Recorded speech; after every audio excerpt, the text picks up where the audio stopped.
दर्शन करा दे, अपने बालक का दर्शन करा दे। मैं दर्शन को आया मैया, मैं दर्शन को आया। मैया तोरे द्वारे, यशोदा तोरे द्वारे, माला जोगी आयो, माला जोगी आयो, रे मैया तोरे द्वारे यशोदा तोरे द्वारे, माला जोगी आयो, माला जोगी आयो, श्री मैया तोरे द्वारे यशोदा तोरे द्वारे, माला जोगी आयो, माला जोगी आयो। शंकर भगवान कहने लगे, मैया मैंने तुम्हारी बड़ी महिमा सुनी है, तो वात्सल्यमयी है, तो करुणामयी है, पर तू तो बड़ी कठोर मालूम पड़ रही है मैया। बड़ा अनोखा पुत्र, हाँ अनोखा ही है मेरा, मैं अनोखी हूँ, मेरा पुत्र भी अनोखा है। शंकर भगवान बोले, मनी मन के श्याम सुंदर पालने में पीताम्बर ओढ़े मस्ती मार रहे हो, यहाँ दर्शन करने की ऐसी लुकलुकी लगी है, चटपटी लगी है, प्राणों को बेचैनी पकड़े है, अब आप ही कुछ करो। पालने में पड़े भगवान ने रुदन प्रारंभ किया, मैया ने वो थाल फेंका, दौड़ी गई, मेरा बाल क्यों रो रहा है, उठाया, दूध पिलाने का प्रयत्न करने लगी, और नन्हे नन्हे हाथों से मैया को धकेल रहे हैं, हाथों में नहीं समा रहे। अरे क्या हुआ मेरे बालक को, बाहर सांपों वाला बाबा आफत मचाए हैं, और भीतर ये रो रहा है, लगता है उसी ने कुछ जादू टोना कर दिया। शंकर भगवान तो तब तक जाकर गांव के सीमांत वृक्ष के नीचे बैठ चुके थे। गोपांगनाओं ने कहा, यशोदे बड़ा पहुंचा हुआ साधु मालूम पड़ता था, तुम्हें उसकी आज्ञा भंग नहीं करनी चाहिए थी, कुछ गड़बड़ हो गया, अब अनिष्ट ना हो जाए, उनको मनाना चाहिए, तो जाओ ना, जाके मेरा मुंह क्या ताक रही हो, जाके देखो कहाँ गया वो बाबा। गोपांगनाएं गई शंकर भगवान के पास, बाबा यशोदा का लाल बहुत रो रहा है, लगता है किसी की नजर लग गई, झाड़ा वाड़ा करना जानते हो?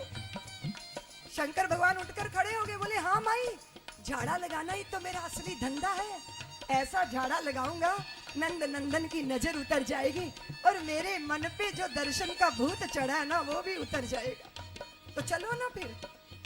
जाकर खड़े हुई, यशोमती मैया नंदलाल को लेकर आई है, रुदन करते हुए नंदलाल को। जैसे ही श्याम सुंदर ने शंकर भगवान को देखा, शंकर भगवान ने श्याम सुंदर को देखा, तो लीला पलट गई, कन्हैया का रोना बंद हो गया और शंकर दादा का रोना प्रारंभ हो गया, प्रेम में रुदन हो रहा है, उन्मत्त हो गए, नृत्य करने लगे, यशोमती मैया की परिक्रमा करने लगे, कमर में से श्रृंगी निकाली, उसको बजाना प्रारंभ कर दिया, दिशाएं झंकृत हो गई, मानो वृंदावन वृंदावन नहीं कैलाश बन गया हो।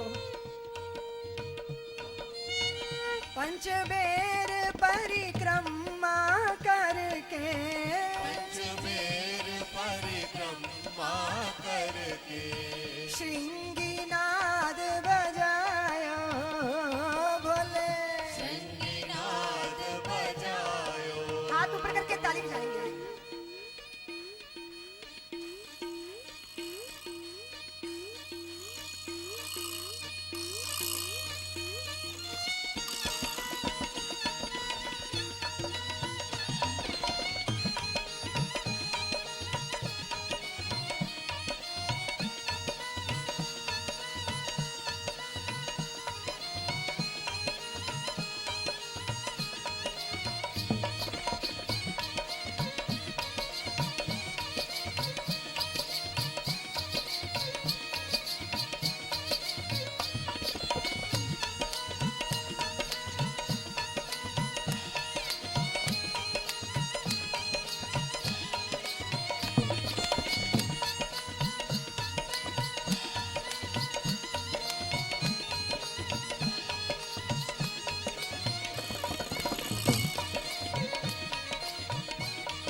पंच बेर परिक्रमा करके पंच बेर परिक्रमा करके श्रृंगीनाद बजायो बोले श्रृंगीनाद बजायो सूर श्याम बलिहारी कन्हैया सुर श्याम बलिहारी कन्हैया जुग जुग जिए तेरो जायो मैया जुग जुग जिए तेरो जायो रे मैया तोरे द्वारे यशोदा तोरे द्वारे बाला जोगिया बाला जोगी आयो री मैया तोरे द्वारे यशोदा तोरे द्वारे बाला जोगी आयो बाला जोगी आयो री मैया तोरे द्वारे यशोदा तोरे द्वारे बाला जोगी आयो बाला जोगी आयो ब्रज वृंदावन की पावन धरा पर हरि से हर का मिलन अद्भुत शोभा है। सुरपुर के देव सभी तीर्थ सभी नदियां गोपी गोपांगनाएं बनकर पहले से ही वृंदावन में विराजमान है, व्रज में विराजमान है, गोकुल में। यहां तो आनंद की वर्षा होती यही, लेकिन वहां संकट ही संकट, आशंकाएं ही आशंकाएं, संदेह ही संदेह। कहां? मथुरा में। आप तो जानते हो कि बहुत बाल अग्नि पूतना वो आई गोकुल में, अपने स्तनों पर कालकूट लगाकर आई, विष का लेपन करके। पहले बाणासुर के आश्रित रहती थी, अब कंस की भगनी बनकर रह रही है। उतना अविद्या है, अविद्या। अविद्या देहाभिमान के आश्रित ही रहती है। मैं देह हूं, मैं मन हूं, मैं बुद्धि हूं, मैं अपने को देह मानने वाला देहाभिमानी, और उस देहाभिमानी के आश्रित ही अविद्या रहती है। समस्त साधनाओं का एक ही उद्देश्य है, अविद्या को नष्ट करके पराविद्या अर्जित करके परम चैतन्य के जगत में प्रवेश करना। इसने कंस से कहा कि बच्चों का रक्त पीना तो मेरा शौक है, 10 दिन के बच्चे जो पैदा होंगे सबकी हत्या करने की जिम्मेदारी मेरी, मेरी रुचि का काम है ये। उल्लू जैसी उल्लूकी, उसकी आंखें बकी जैसी, आकाश में भी उड़ सकती थी। सोचा अगर मैं आकाश में जाऊंगी, गोकुल में वाद्य स्वर सुनाई दे रहे, वहां कुछ उत्सव हो रहा है, जरूर कोई बालक पैदा हुआ होगा, लेकिन मैं बीथियों से जाऊंगी, आसमान से नहीं जाऊंगी। उसने लक्ष्मी का सा रूप बनाया, बड़ी जबरदस्त पर्सनैलिटी। ब्यूटी पार्लर में गई और जाकर उसने ऐसा श्रृंगार करवाया अपना। कभी कभी ना पर्सनैलिटी बड़ा काम करती है, बंदा पूछता ही नहीं परिचय क्या है आपका। हमने देखा यहाँ दिल्ली में शादियां होती है ना, तो अपना पैंट कोट पहन वहन के किसी भी शादी में जाके झीमाते हैं, कोई पूछता ही नहीं। लड़की वाले सोचते हैं लड़के वालों का होगा, लड़के वाले सोचते हैं लड़की वालों का कोई होगा। इतनी जोरदार पर्सनैलिटी पूतना की। बड़े अधिकार से यशोदा के घर में रोहिणी ने सोचा यशोदा के मायके की होगी, यशोदा ने सोचा रोहिणी के मायके की होगी। इरादे बड़े खोटे हैं, वेशभूषा तो ऐसी है, इरादे कुछ और है। हमारे देश में बहुत सारे लोग हैं, सेवा के नाम पर देश के अंदर परिवर्तन करते हैं, धर्मांतरण। ये मॉडर्न पूतनाएं बहुत हैं देश में। लगता है जैसे सारे समाज का दर्द उन्हीं को है, लेकिन उसके पीछे इरादे कितने खोटे हैं। अविद्या है पूतना। अरे यशोदा देखो तेरे लाल के होंठ सूखे पड़े हैं, तुम्हें बच्चे पालने की अकल नहीं है क्या? यशोदा ने कहा बुढ़ापे में नारायण की कृपा से अभी तो मेरे बालक हुआ है, आप सबकी करुणा कृपा से, आप सबके आशीर्वादों से पल ही जाएगा। बड़े अधिकार से बालक को गोद में उठाया, नंदलाल को। सभी लोग अपने कार्यों में व्यस्त हुए और पूतना ने कंच की सरकाई और भगवान के मुख में स्तन दे दिया। भगवान ने आंखें बंद कर ली। बड़ी उत्प्रेक्षिकाएं लिखी हैं संतों ने कि नंद नंदन ने आंखें क्यों बंद की। आंखें इसलिए बंद कर ली कि आंख और आंख की एक ही जाति होती है।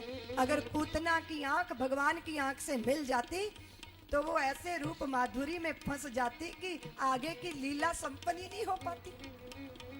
संत बोले नहीं नहीं नहीं, वो भगवान ने आंखें इसलिए बंद कर ली, वो आंख बंद करके शंकर भगवान को याद कर रहे थे कि प्रभु मैं तो व्रज में दूध दही मक्खन उड़ाने आया था, आते ही जहर पीना पड़ गया। जहर पीने का काम तो आपका है, दूध मैं पीऊंगा, जहर आप पीना।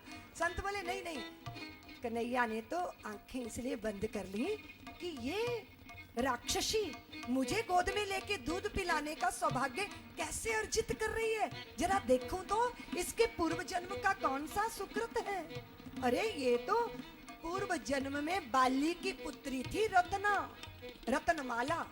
जब भगवान बाली के यज्ञ में वामन रूप में प्रवेश किए थे तो उनके बालक स्वरूप को देख के बलि की पुत्री के मन में भाव आया था, कदाचित ये मेरा पुत्र होता तो मैं गोद में लेके दूध पिलाती। और जब वामन बन गए विराट और उन्होंने बलि को बांध लिया तो रत्ना के दिल में क्रोध पैदा हुआ कि दूध पिलाऊंगी, इस दुष्ट को तो जहर पिला के मार दूंगी। उन दोनों भावों की पूर्ति पूतना के रूप में हो रही। संत बोले नहीं नहीं, कन्हैया ने तो आंखें इसलिए बंद की कि अभी पूतना की सदगति होने वाली है। वो जहर पिलाने आई है पर मैं तो प्रेम ही दूंगा, मैं तो मुक्ति ही दूंगा।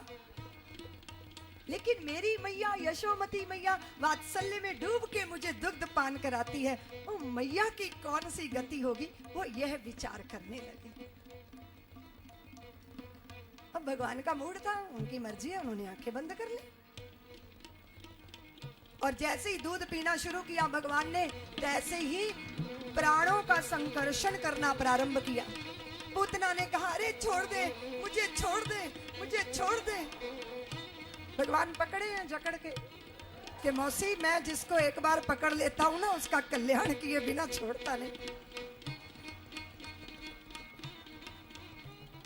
भयंकर भेष में प्रकट हो गई वो अपनी जो उसका स्वभाव था राक्षस। ऐसा भयंकर दृश्य, ऐसा भयंकर उत्पात, हलचल मच गई। मैया चेत होकर गिर गई। नंद गेह से दूर जाके देह गिरी उसकी। जाने कितने वृक्ष उसके नीचे आके कुचल गए और भगवान उसके स्तनों पर जैसे दो पर्वतों के बीच में कोई अटखेलियां कर रहा हो, ऐसे नीलमणि से स्फटिक जैसा श्री विग्रह भगवान का। अद्भुत। ईश्वर क्या दे सकता है। तुम चाहे बुरे भावों से, भाव कुभाव से उनके सामने जाओ, वो करुणा ही बांटेगा, वो प्रेम ही बांटेगा। भागवत कहती है कि जब सुगंधी जागृत हुई है पूतना की देह से, राक्षसी की देह, और उसमें से सुगंधी निकलने लगी। दुर्गंधी का नाम नहीं, मुर्दे में तो वैसे दुर्गंध आती है, लेकिन वो सुगंधा हो गई, वो निर्गंधा हो गई। अर्थ है कि उसके चित्त की सारी वासनाएं तिरोहित हो गई, कामनाओं की बदबू दूर हो गई, मुक्त हो गई। मन बुद्धि चित्त अहंकार से भगवान ने सदगति दी, अपना धाम दिया। जहर पिलाने आई पर माता की भूमिका में थी। कैसा अद्भुत ईश्वर का ऐश्वर्य है, कैसे प्रभु की करुणा है, प्रेम है। अब जैसे मुर्दे की गंध होती है, ऐसे जन्म के समय भी एक अजीब सी गंध होती है ना बालक में। हमारे यहाँ बहुत सारे बालक हैं जो बहुत प्रीमैच्योर आते हैं। 6 महीने का गर्भ में रहा हुआ बालक, 7 महीने गर्भ में रही बच्ची, तो काफी दिन तक उसके पास से एक अजीब सी गंध होती है। आप लोग जानते हो ना, जी आपके घरों में तो बालक होते हैं, उसको बोलते हैं सूतक लगना, बोलते हैं ना। एक अजीब तरह की गंध होती है। फिर जो है जननी को बाद में स्नान कराया जाता है, फिर हवन होता है, फिर यज्ञ होता है, फिर घर की शुद्धि होती है, ऐसा होता है ना।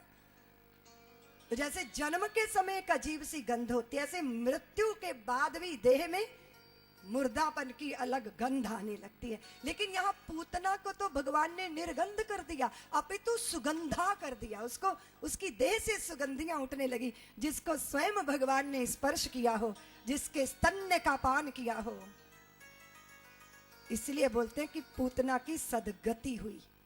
आगे चलकर भगवान ने जो है वो शकटासुर का उद्धार किया। मैं पहले ही बता चुकी हूं, शकटासुर यानी छकड़े के ऊपर इतने सारे भांड। अरे यशोदा मैया, तुम्हारे घर में जगह नहीं कन्हैया को सुलाने की, छकड़े के नीचे सुला दिया। वो लक्कड़ कपड़े का पालना बना लेते हैं ना, उसमें डाल के और छकड़े पे बांध दिया। ये शकटासुर जो था, ये पूर्व जन्म में लोमश ऋषि के द्वारा शापित कौन था? ये उत्कच था। ये उत्कच वो लोमश के आश्रम में गया और वृक्षों से शरीर रगड़ने लगा, उससे पेड़ गिर गए। तो उन्होंने कहा कि तुम्हें प्रकृति के प्रति जरा भी नेह नहीं है, जा जाके जड़ हो जा। तो वो जड़ हो गया उत्कच शकट के अंदर। कंस के साथ उसका बड़ा प्यार था, जाके छकड़े में छिप गया कि मार डालूंगा नंद नंदन को। लेकिन भगवान ने उसकी उद्धार करना था, हल्का सा टल्ला छकड़े पे मारा, छकड़ा ऊपर उछला, सारे भांड बिखर गए और बीच में भगवान जो है वो अटकेलियां कर रहे। शकटासुर का उद्धार हुआ, तृणावत का उद्धार हुआ। तृणाव्रत वासना, काम, इससे मुक्त हो जाए इंसान। उसने सोचा कि यशोमती मैया अब खिला रही है मैया, उनको लगा अरे कन्हैया तो बड़ा भारी हो गया, वहीं छोड़ दिया और अंदर चली गई। और तृणाव्रत आया एक बाब रोले के रूप में, नंद नंदन को उड़ा कर ले गया। नंद नंदन ने पकड़ ली गर्दन, वो चिल्लाने लगा अब कल्याण तो करना है ना इसका भी, छोड़ दिया भगवान को और आके शिला पे आकर गिरा और प्राण पखेरु उसके उड़ गए। तृणाव्रत का भगवान ने उद्धार किया। व्योमासुर का भगवान ने जो है बहुत सारे असुरों का उद्धार किया है और धीरे धीरे बड़े होने लगे हैं, घुटनों घुटनों चलने लगे हैं। कभी गैया का सींग पकड़ लेते हैं, कभी चूल्हे की लकड़ी पकड़ लेते हैं। मैया दौड़ दौड़ के बचाती है। घुंघराली अलकावली है मेरे श्याम सुंदर की नीलमणि, मैया बांध देती हैं, उस पे हल्का सा सोने का हीरक का क्रीट लगा दिया है। दाऊ और कन्हैया चले गए और जाके क्या किया, घुट पकड़ लिया गैया का एक सींग, दूसरा सींग पकड़ लिया दाऊ ने। अब एक सींग इधर खींच रहा है, दूसरा सींग इधर की। गाय कभी ऐसे अचकचा के गाय खड़ी होगी तो दोनों ऐसे लटके हैं जैसे तरोई की बेल पे तरोइयां लटकती हैं। मैया मैया मैया, उत्सव हो रहा है ब्रज में। उत्सव पता क्या था? आज कन्हैया ने करवट ली है, ये करवट उत्सव है। आज कन्हैया ने छींक मारी है, ये छींक उत्सव है। आज कन्हैया ने ताली बजाई है, ये ताली उत्सव है। आज हमारा कन्हैया चलने लगा है। बात बात पे उत्सव होना चाहिए ना। उत्सव जीवन उत्सव है। तुम्हारे घर में भी उत्सव करते रहो, मौका मत चुको। रिश्तेदारों को बुलाओ, बार बार बुलाओ। आज मिलकर भोज करेंगे। आज जन्मदिन है, आज नामकरण संस्कार है, आज चूड़ामन संस्कार